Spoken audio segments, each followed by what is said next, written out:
AVN बहुत commonly अभी patient में देखने को मिल रहा है क्योंकि बहुत सारे पेशेंट ऐसे देखे गए कि जो लोगों में कोविड की इन्फेक्शन की वजह से 2 साल पहले जिन्होंने हॉस्पिटलाइज हुए थे, जिन्होंने ट्रीटमेंट ली थी हॉस्पिटल में, और उस टाइम पे डॉक्टर्स ने जो स्टेरॉइड का इस्तेमाल किया था, तो इस स्टेरॉइड के इस्तेमाल से लोगों में एवीएन का प्रॉब्लम देखने को मिल रहा है। तो बहुत ही लेकिन एवीएन के दूसरे भी कारण होते हैं। अभी तो वो ज़्यादा देखने को मिल रहा है क्योंकि बहुत सारे लोगों में ये कोविड का कारण हमें देखने को मिल रहा है। लेकिन उससे पहले भी एवीएन बहुत कॉमनली पेशेंट में देखने को मिलता था। तो उस टाइम जो कॉजेस थे वो अलग थे। जनरली जो लोग ज़्यादा अल्कोहल कंज्यूम करते थे, जिन लोगों को अगर किसी कारणवश ट्रॉमा लग गया हो, एक्सीडेंट हो गया हो, और जो हमारा हिप बोन है नीचे वाला, अगर जो हम बोलते हैं जिसको फीमर बोलते हैं, अगर उसके नेक को अगर कोई फ्रैक्चर हो गया हो उस बॉल को, तो उसकी वजह से भी एवीएन के चांसेस वहाँ पे लोगों में देखने को मिलते थे। और तीसरा इम्पोर्टेंट कॉज था उस टाइम कि जो लोग स्टेरॉइड्स का इस्तेमाल करते थे, कुछ बहुत सारे जो पेशेंट्स थे वो अगर किसी ट्रीटमेंट को लेके बहुत ज़्यादा दिन तक स्टेरॉइड का इस्तेमाल करे, सेवन करे, तो उन लोगों में भी एवीएन का जो प्रमाण था वो देखने को मिलता था उस टाइम। आज भी है वो, लेकिन आज के तौर पर हम जनरली देखते हैं कि कोविड के पोस्ट कोविड जनरली ज़्यादा हो गया है।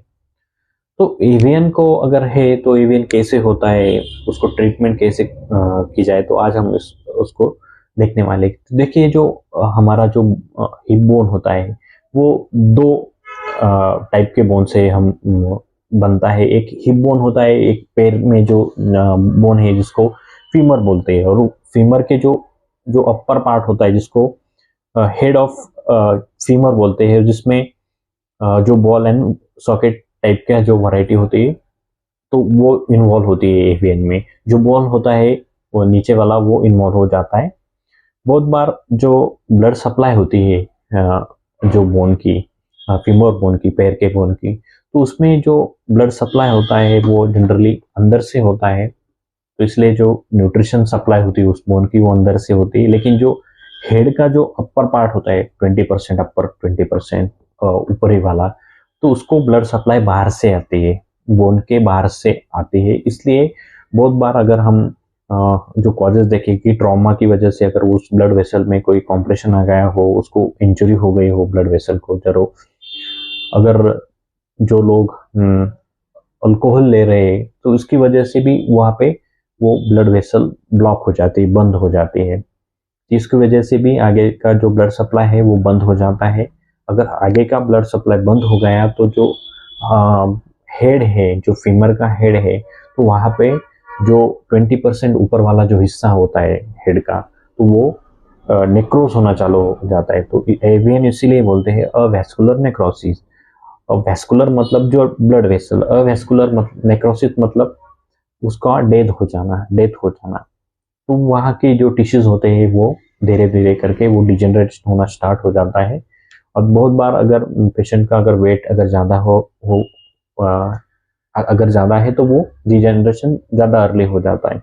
अगर वो ब्लॉक हो जाएगी तो वहाँ पे धीरे धीरे करके वहाँ पे पेशेंट को पेन महसूस होगा, वो ग्रॉइन में चला जाता है और चलने फिरने में दिक्कत हो जाती है। तो उस टाइम जनरली जब मेडिकली अगर हम डॉक्टर की एडवाइस लेते हैं, जनरली बहुत बार पेशेंट को एक साइड का होता है, अगर इंजरी हो गई हो, किसी पेशेंट को एक्सीडेंट अगर हो गया, तो जनरली एक वन साइडेड होता है एवीएन। अगर अल्कोहल हो, स्टेरॉइड्स वगैरह लिया हो, कोविड के बाद हो, तो जनरली दोनों साइड में भी दोनों साइड में एवीएन का प्रमाण देखने को मिलता है। तब उस टाइम बहुत बार जनरली हम डॉक्टर के पास जाते हैं, ऑर्थोपेडिक सर्जन के पास, तो वो हमको डिकम्प्रेशन सर्जरी एडवाइस करते हैं। वहाँ पे जो इडिमा वगैरह आता है तो उस निकालने के लिए जो उसके भी कुछ इफेक्ट होते हैं। बहुत केसेस में ऐसे देखा जाता है कि उनको जनरली टोटल हिप रिप्लेसमेंट की ही एडवाइस दी जाती है। लेकिन होम्योपैथी में बहुत सारे मेडिसिन अवेलेबल है। अगर आप प्रॉपरली जो गाइडलाइन फॉलो करते हैं, अगर एक्सरसाइज प्रॉपर मेंटेन करते हैं, कुछ चीज़ें हैं जो होम्योपैथिक मेडिसिन के लिए इम्पॉर्टेंट है, तो अगर वो आप करते हैं तो आपको जो आउटकम है वो बहुत अच्छे से मिलता है। आपको जनरली THR जिसको बोलते हैं टोटल हिप रिप्लेसमेंट, उसकी ज़रूरत नहीं पड़ेगी डेफ़िनेटली। तो अगर आपको कोई स्टेज 1 हो, सेकंड हो, थर्ड हो, अगर आपको चलने-फिरने में दिक्कत हो रही है, आपके सीटी स्कैन, एमआरआई में अगर एवीएन दिख रहा है, तो मेरा सलाह ऐसा रहेगा कि आप जनरली ऑपरेट आप डिसीजन एनी टाइम आप ले सकते हैं। उससे पहले आप जो भी कंजर्वेटिव मेडिसिन्स थेरेपी रहेगी वो आप पूरा कर लीजिए। अगर उससे आपको फ़र्क पड़ता है तो जनरली आपकी जो सर्जरी है वो आपकी टल जाएगी। तो डेफ़िनेटली आपको जो कुछ एक्सरसाइज़ेस है बहुत ही इम्पोर्टेंट है एक्सरसाइज़ का एवीएन में रोल। एक्सरसाइज़ है उसके साथ होम्योपैथिक मेडिसिन्स आप लें तो उसको आप अच्छा-सा राहत मिल सकती है। आप रूटीन वर्क आप प्रॉपरली कर पाएँगे। जो आपको चलने-फिरने में जो दिक्कत हो रही है वो आपको कम हो जाएगी। सिर्फ़ प्रॉब्लम ऐसा है कि आपको ट्रीटमेंट जो है थोड़ा-सा लंबा चलेगा क्योंकि वो डिजनरेशन हुआ जो पार्ट होता है उसमें रिमोल्डिंग के लिए थोड़ा-सा वक़्त लगता है, लेकिन प्रॉपर वो होम्योपैथिक मेडिसिन से वो हो जाता है। So I hope this video is helpful for you. So thank you so much.